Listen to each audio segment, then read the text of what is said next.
Hello friends, the gardening ഷെഫിലേക്ക് എല്ലാവർക്കും സ്വാഗതം.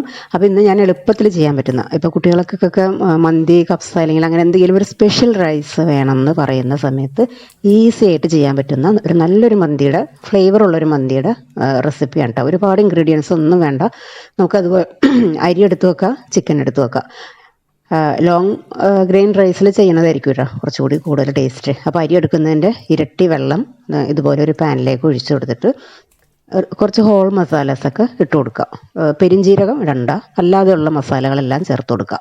അതിനുശേഷം ഒന്ന് തിളച്ച് നന്നായിട്ട് വരണ്ട, നന്നായിട്ട് ഇങ്ങനെ തിളക്കാൻ പോകുന്ന അതിന് മുമ്പുള്ള തൊട്ട് മുമ്പുള്ള ഒരു സ്റ്റേജില്ലേ, ഇങ്ങനെ കുമിളകളൊക്കെ വരുന്ന ആ ഒരു സ്റ്റേജ്, അപ്പോഴേക്കും നമുക്ക് ഇതിലേക്ക് ചിക്കൻ ചേർത്ത് കൊടുക്കാം. ചിക്കൻ ഇതുപോലെ ചെറിയ പീസോ വലുതോ ബിരിയാണി കട്ടിലുള്ള പീസൊക്കെ ചേർത്ത് കൊടുക്കുക. പക്ഷേ ചിക്കൻ ചേർത്ത് കൊടുക്കുന്ന സമയത്ത് ഏറ്റവും ചെറിയ ചിക്കൻ ചേർത്ത് കൊടുക്കാനായിട്ട് പ്രത്യേകം ശ്രദ്ധിക്കണം. എങ്കിൽ നമ്മൾ കഴിക്കുന്ന സമയത്ത് നല്ല സോഫ്റ്റായിട്ട് വരുള്ളൂ.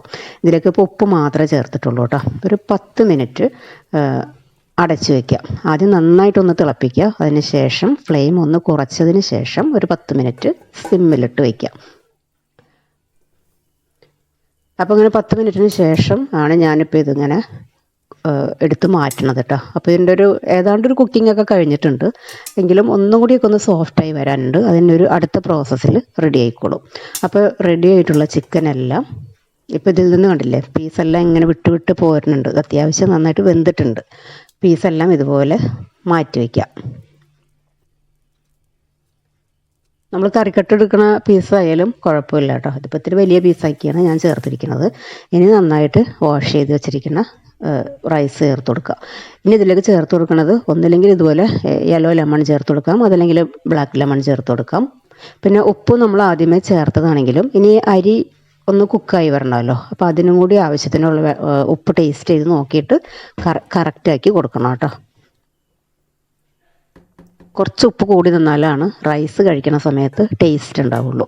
അപ്പോൾ അത് നന്നായിട്ടൊന്ന് തിളച്ച് വരുന്ന സമയത്ത് സിമ്മിലേക്കാക്കിയിട്ട് അതങ്ങനെ കിടക്കട്ടെ. ഇനി നമ്മൾ ഈ എടുത്തു വച്ചിരിക്കുന്ന ചിക്കനിലേക്ക് ഒരല്പം ഉപ്പും കൂടി ചേർക്കണം. അതുപോലെ തന്നെ ഒരല്പം മഞ്ഞൾപ്പൊടിയും, പേരിന് റെഡ് ചില്ലി പൗഡറും, ഒരിത്തിരി മല്ലിപ്പൊടി, അതുപോലെ ഗരം മസാല പൗഡർ. പിന്നെ ഞാൻ ആദ്യമേ ചേർത്തത് ജീരകം കേട്ടോ, വറുത്ത് പൊടിച്ച ജീരകത്തിൻ്റെ പൊടി, അതെന്തായാലും ചേർത്ത് കൊടുക്കുക. പിന്നെ ഒരിത്തിരി ലെമണും കൂടി ഒഴിച്ചിട്ട് കുരു ഉണ്ടെങ്കിൽ എടുത്തൊന്ന് മാറ്റി കൊടുക്കുക. ലെമനും കൂടി പിഴിഞ്ഞൊഴിച്ചതിന് ശേഷം ഇത് നന്നായിട്ടൊന്ന് മിക്സ് ചെയ്യണം. ഉപ്പ് കുറച്ച് ചേർത്ത് കൊടുക്കണം. നമ്മൾ ആദ്യമേ വെള്ളത്തിലിട്ട് തിളപ്പിച്ചതാണെങ്കിലും ഉപ്പ് കുറച്ചും കൂടി ആവശ്യമായിട്ട് വരും.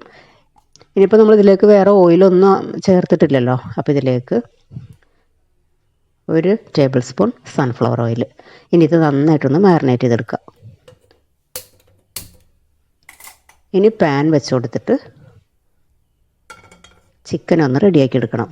പിന്നെ ചിക്കൻ നമ്മൾ ചേർക്കുന്ന സമയത്ത് നല്ല നെയ്യുള്ള പീസോട് കൂടി ചേർക്കണം കേട്ടോ. അപ്പോഴാണ് ആ വെള്ളത്തിൽ അതിൻ്റെ ആ സ്റ്റോക്കിലേക്ക് നെയ്യൊക്കെ ഇറങ്ങി റൈസ് കുക്കായിട്ട് വരുമ്പോൾ റൈസ് നല്ല സോഫ്റ്റായിട്ട് വരുള്ളൂ. അപ്പോൾ ഗീയോട് കൂടിയുള്ള പോർഷൻസ് ചേർത്ത് കൊടുക്കണം. അല്ലാത്ത പോർഷൻസ് ചേർക്കാം, എങ്കിലും നെയ്യൊക്കെ ഉണ്ടെങ്കിൽ ചേർത്ത് കൊടുക്കുക. ചിക്കൻ്റെ നെയ്യ് ചേർത്ത് കൊടുക്കുക. ഇനി ഇത് നമ്മൾ ഹൈ ഫ്ലെയിമിലിട്ടിട്ട് തന്നെ ചിക്കൻ ഒന്ന് കളറാക്കി എടുക്കുക. ഒരിത്തിരി സൺഫ്ലവർ ഓയിലും കൂടി ഒഴിച്ചു കൊടുക്കുക. അതല്ലെങ്കിൽ ബട്ടർ ചേർത്ത് കൊടുത്താലും നല്ല ടേസ്റ്റ് ആയിരിക്കും, നല്ല ഫ്ലേവറും കിട്ടും. ഇനി 2 സൈഡും തിരിച്ച് മറിച്ചിട്ട് ഒന്ന് നല്ലൊരു കളറ് ആകുന്നത് വരെ റെഡിയാക്കി എടുക്കുക. അപ്പോൾ ആ ടൈമിൽ ഇടയ്ക്ക് നമ്മൾ റൈസിൻ്റെ പാകമൊക്കെ ഒന്ന് നോക്കണം കേട്ടോ.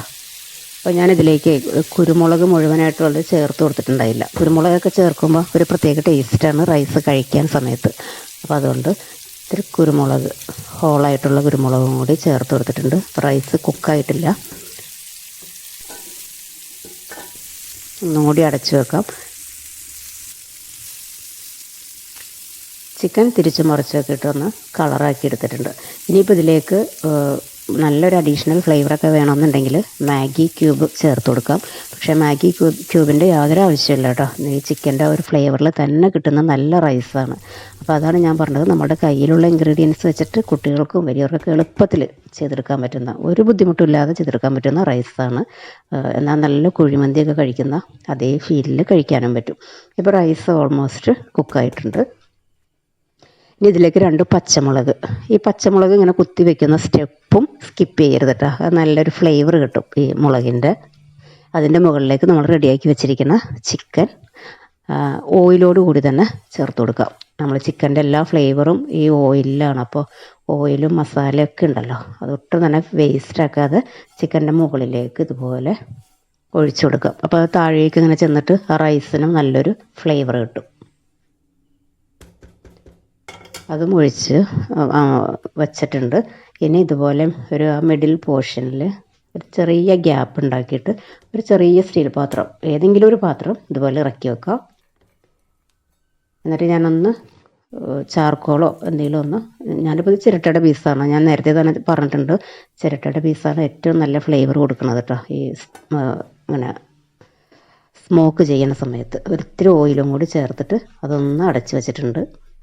ഇനി അറബിക് സാലഡിന് വേണ്ടിയിട്ട് ടൊമാറ്റോ, പിന്നെ വെളുത്തുള്ളിയുടെ ഒരു അല്ലി, കുറച്ച് ചുമന്ന മുളക് പൊടി, ഉപ്പ്, ഇതെല്ലാം കൂടി ചേർത്തിട്ട് ഒന്ന് അരച്ചെടുത്ത് സിമ്പിളായിട്ടുള്ള, പിന്നെ ചെറിയ ജീരകത്തിൻ്റെ പൊടി, വറുത്ത് പൊടിച്ച് വെച്ചിട്ടുള്ള ചെറിയ ജീരകത്തിൻ്റെ പൊടി കൂടി ചേർത്ത് കൊടുക്കണം കേട്ടോ. എന്നിട്ട് നമ്മളിതൊന്ന് മിക്സിയിൽ ഒന്ന് ഗ്രൈൻഡ് ചെയ്തെടുത്തിട്ടുണ്ടെങ്കിൽ അറബിക് സാലഡും റെഡിയാകും.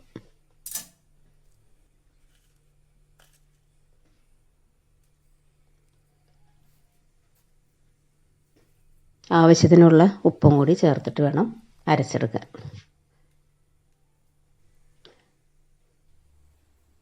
അപ്പോഴേക്കും നമ്മളുടെ റൈസ് ഞാൻ സ്മോക്കിങ്ങിൻ്റെ പ്ലേറ്റൊക്കെ എടുത്ത് മാറ്റി ഒന്ന് മിക്സ് ചെയ്തെടുത്തിട്ടുണ്ട് കേട്ടോ.